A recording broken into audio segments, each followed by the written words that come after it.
What will Donald Trump's election victory mean for Iran? On the one hand, he's promised to tear up the U.S.-Iran nuclear deal, but on the other hand, he's also wanting America to be less interventionist. Last week, Congress here voted to extend U.S. sanctions on Iran for another decade. My next guest says that his brother is now languishing in an Iranian jail despite years of speaking out about the negative effects of such sanctions on Iran. Last month, Babak Namazi's brother Siamak was sentenced to 10 years after being accused by Iran of collaborating with the American government. And to make matters worse, when his elderly father tried to secure his release, he was arrested and handed the same sentence. Babak joined me from Dubai. For the very first time, he's speaking out about the family's efforts to free those two in jail. Babak Namazi, welcome to the program. It's been more than a month now since your father and your brother were both sentenced to more than 10 years in jail. Can you walk us through what happened and why it's got to this point?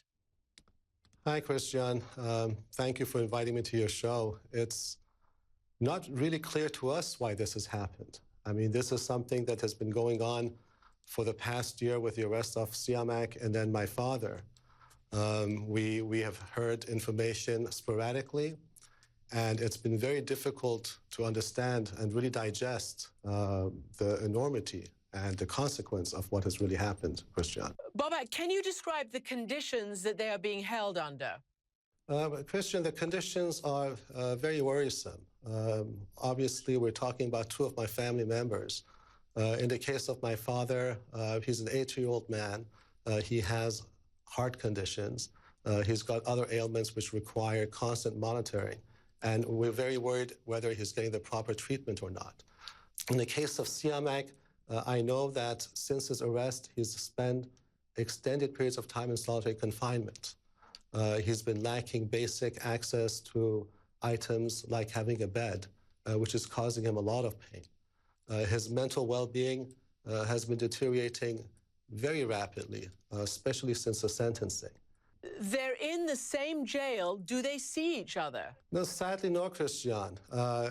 My father and Siamak have not seen each other for the past 14 months. It's something that he's been repeatedly asking for. And for some reason, which I don't understand, they have not been able to see each other. Your dad is 80 years old, and he used to work with UNICEF as well as, other humanitarian organizations. Siamak is a business consultant.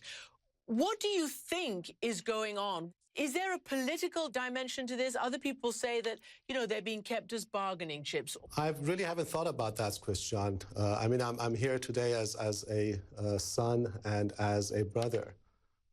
To express my concern for the well-being of my father and for Siamak.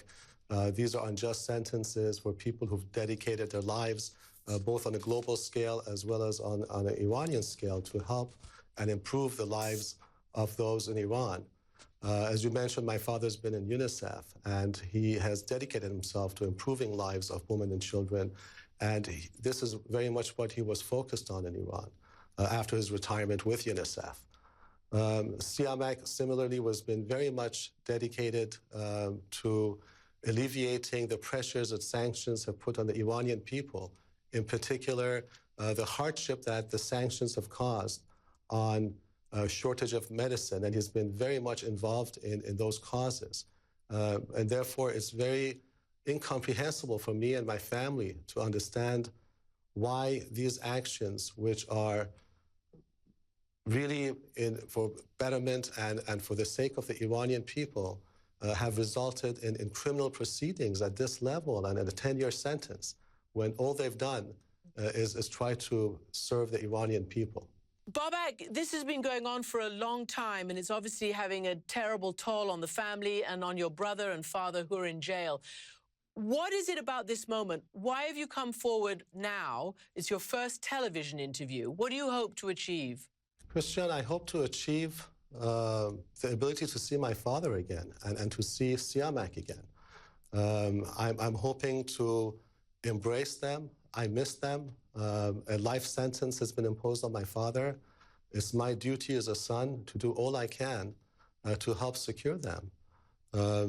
These are people who have done nothing wrong. They've been unjustly convicted. And I miss them, my children, the grandchildren of my father, for Siamak. We are just horrified of the ordeal we've been going through. I do hope that this misunderstanding, that this must have been a result of a misunderstanding when you take into consideration the service that my father has had on a global scale, the 15, 20 years he spent with UNICEF and served with distinction. And it's a testament by all his colleagues and UNICEF itself, who has reached out and spoken publicly in support of my father. And in the case of Siamak, he's done all he can and focused solely on helping remove the restrictions on the sanctions that have imposed on medicine. And it's, again, beyond comprehension to understand how this has become criminalized. Babak Namazi, thank you very much for joining us. Thank you, Christian.